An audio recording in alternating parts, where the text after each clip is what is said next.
गासैबो बर' रायजो राजा आरोबाव बरायनानै लाफिननाय जाबाय।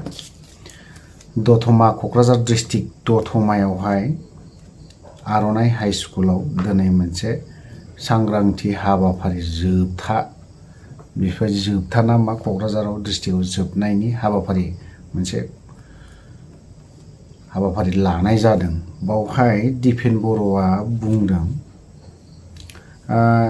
इउटिउबाव फैसा खामायनाय बेखौ ब्लेसिं होगोन होनदों। नोंनि ब्लेसिंखौ आंनो नांखागौबो दिपेन बर'। मोजांनि बाथ्रा, नों मोजांखौनो होनदों। नोंनि ब्लेसिंखौ आंनो बिराद दरखार जानानै दङ। नोंनि ब्लेसिं मोनबावोब्लाथ' बिराद साबसिन जागोन आङो, खारन जोंफोरथ' जेबो रोङा जाहैबाय गियानि गुनि। नों बायदिथ' जों गियानि गुनि जानाय मोनबा गियानि गोरोंनि मानसिनि ब्लेसिंखौ जों लाखानांगौ आरो बयबो लाखानांखागौबो। माने खारन जिखियानो जादोला बेफोर खोथाखौ आं बुंबाय थाला गोलावै, माने बांद्राय जायो बांद्राय बुंबाय थायोबा। ट्राइबेल बेल्ट ब्लकनि बाथ्राखौ एसे बुंनो सानदों आं। बिनिफ्राय सिसुबारियावहाय जोंहा रिलिफ केम्पआव दङ, बिनि बारैबो एसे दान्दिसे बुंगोन आबसुफोरनि सायाव बा दिपेन बर'नि सायाव बुंगोन आं। बिथांमोना जाखिनि रेलि लादों बा साइकेल रेलि बा गुबुन गुबुन आसामावनो लानो नागिरदों, मोजांनि बाथ्रा ला। खिन्थु जोंनि ट्राइबेलफोरनि हाखौ दखल खालामनानै जे गुबुन माबाफ्रा जे दखल खालामनानै दोनदों, बेखौ एभेक्सन बा होखारनाय बा माबा मोनसे खालामनायनि बेबस्थाखौ लागोन होननानै बुंदों बिथांमोनाबो। प्रेसार होगोन होननानै बुंदों। दा आबसुआ प्रेसार ग्रुपआवसो गोग्लैहैसिगोन बेफोरबायदि आरोखि। दिनै ट्राइबेल बेल्ट ब्लकआ हाया जोंना बेसेबां गुबुन हारिफोरजों दखल खालामजानानै दोनदों, बेनिबो नोंथांनाव हिसाबा दङ। बेफोरनि सायावबो बिथांमोना एक्सन लागोन होनना बुंदों। बेसेबांबा बोसोरनि उनाव ट्राइबेल बेल्ट ब्लकखौ मा खालामनानै दोनदों, दखल खालामनानै दोनदों। जोंनि ट्राइबेलफोरानो बेफोर हायाव थागिबिब्लाबो थागिबि नङि जानानै दङ। दिनै जों बे हानि थाखायनो आबसुआनो जा सोरबायानो जा गोबां मानसियानो थैदों, बर' हारियानो थैदों हानि थाखाय। नोंथांमोना दिनैसो बे एवारनेस प्रग्राम बा साइकेल रेलि बा गुबुन गुबुन माबायावसो दिनै बेफोरबायदिखौ गोसोखांबाय। बेसेबांबा बोसोर बिथांमोना होमबा डिभाइड आसाम 50-50आवनो थाबाय थादोंमोन। गोदोना दङमोन होमबा बेसेबां हाखराव गोग्लैना दङमोन नोंसोरो, दिनैसो सिरि मोनखांदों बेफोरबायदिखौ बुंखांबाय थादों। मोजांनि बाथ्रा, आं बिराद मोजां मोनदों दिनै नोंथाङा दिनै ट्राइबेल बेल्ट ब्लकनि बाथ्राखौ बुंदों। बे बाथ्राखौ बुंनायाव मोजां मोनदों।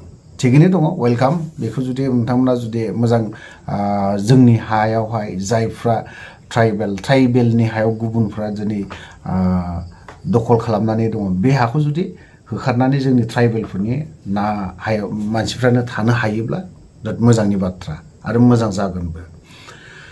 थ' बाथ्राया दिनैहाय चिरां डिस्ट्रिक्टनि खोथाखौ आं बुंबावनि एसे, नैबे सिसुबारिनि बारै।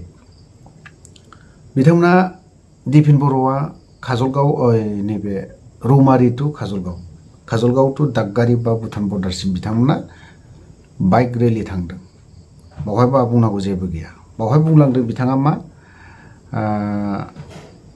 नैबे ड्राग्स जानायनि खेथ्रआव, बेफोरनि खेथ्रआव आंहा बिथांमोनजों एकमत बेफोरबायदियावहाय। थ' फैयै फैयै मा जाहैबाय, मा बिथाङा जे सिसुबारि चिरां डिस्ट्रिक्टआव आमगुरिनि थानानि सिङाव थानाय सिसुबारि होननाय मोनसे जायगा दङ, रिलिफ केम्प थानानै दङ। बिथांमोना दिनै खय बोसोर जाखो, 2 बोसोर जाबाय। सरकार दानाया खय बोसोर जाखो, 2 बोसोरनिबो बारबाय। अर्थात प्रमद बर' सरकारा बावहाय थांदों खनसे, खिन्थु बिनि नामाव थाङाखै। बिथाङा थांदों एकदम खर'आवहाय मोनसे प्रटेक्सन, दैनि प्रटेक्सननि माबा खामानियाव थांदोंमोन दै बावहाय। ओमफ्राय थांदों, मोजांनि बाथ्रा। बावहाय हाबबोआखै, मोजां उद्दिस लाबोआखै। दिनैसिमबो सिसुबारिया मा अबस्था जाना दं, दैज्लां थांबाय,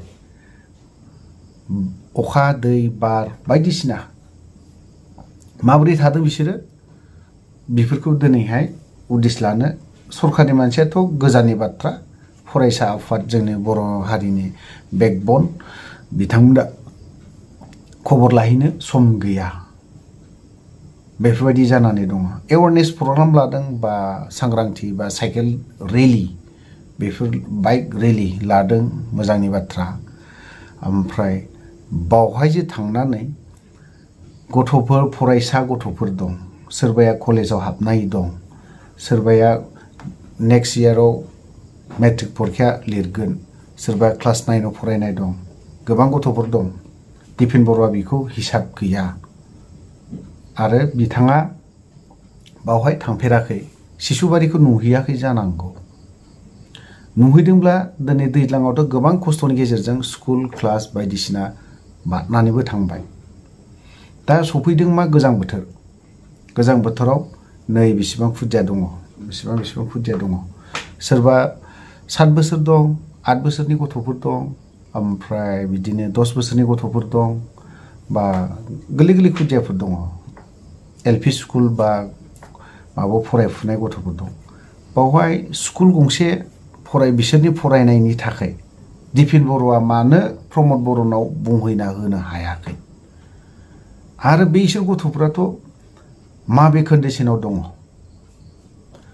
माबे हालादखौ लानानै बियो फरायगोन बिथांमोननि न'खौ आं स्क्रिनाव नैबे मोनसे स्क्रिनाव होनानै होदों बिथांमोना माबायदि न'आव थायो हयथ'बा दिपेन बर'आ बेफोरबायदि न'आव जिबनाव थाफेरनो मोनाखै जानांगौ बेफोरबायदि खनसे न'आव उन्दुना नायहैयोब्ला मोजां जागोन अब्लाना नोंसोरनि एवारनेस प्रग्रामा साक्सेसफुल जागोन मोजां जागोन होननानै आं सानो बिथांमोननियाव खनसे हाबहैनानै नाय आरो रायजो राजा बिथांमोननि शिशुबारिनि गामिनि रायजोफोरनि नांगौथिफोरखौ सों गथ'फोर फरायनायनि मेनलि बैसो जानाय मानसिफ्राथ' दे बिसोर जेरैखि जाया उन्दुनो हागोन दा गोजां बोथोर सफैबाय कम्बल नांगौ ना मा नांगौ बे गथ'फोरनो फरायनायनि थाखाय मोजां सुबिदा नांगौ ना नाङा 2 बोसोर बिसोरो दिनै फरायसा गथ'फ्रा स्टुडेन्टफोरा मा हालोदाव दङ मा अबस्थायाव फरायदों बिसोरो ना कारेन्टनि थिक ना माबा मोनसे टेबोलाव जिरायनानै फरायनायानो थिक जायो दिनै मैदेरा सिथ्ला गेजेरजोंनो न' गेजेरजोंनो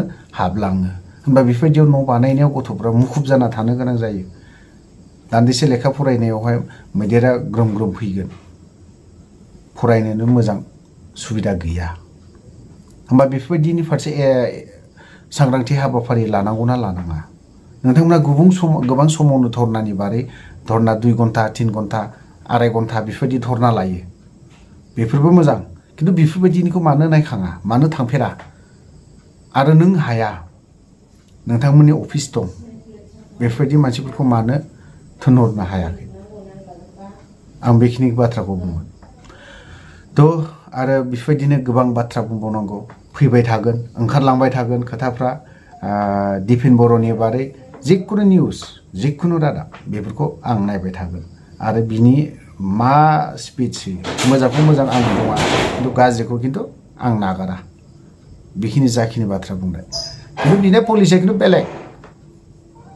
बेलेग पलिसिया बिनिया दाबो आं बुङो बिना पलिसिया बेलेग धरनेरसो खारन जों बिसोरनि सायाव जों फोथायनो हानायानो जोंल' नङा रायजो राजायानो गोबाङानो फोथायनो एसे गोब्राब जानानै फैदों आरोखि दा जों बुङोब्ला बिखौ माने बेलेग लाइनजोंसो लांबावगोन दिनै रन्जन दैमारिनि जेलाव थानायनि बाथ्रा बुंदों मोननाय मोनैनि बाथ्रा बुंदों 4 लाख मोननाय मोनैनि खोथाखौ बुंदों नारसिनगोन होनना बुंदों मोनसे बाथ्राया दिनै मोनसे निउसाव मोनदों इउपिपिएल सरकारखौ प्रमद बर'आ दिनैहाय धन्यबाद होनांगोन बेखौ खारन धन्यबाद मोजांखौ मोजां होनांगोन दे गाज्रिखौ गाज्रि केस 53 ना 50 बेसेबांबा उइद्र जाबाय होननानै बुंदों बेखिनिखौ प्रमद बर'खौ धन्यबाद होगोन आं बेखिनि बोसोरनैनि उनाव दिनै बेफोरबायदि निउसाव डिक्लेयार होनायखौ दिनै नुनो मोनदों धन्यबाद होगोन आं प्रमद बर' बिथांखौ थ' लोगोफोर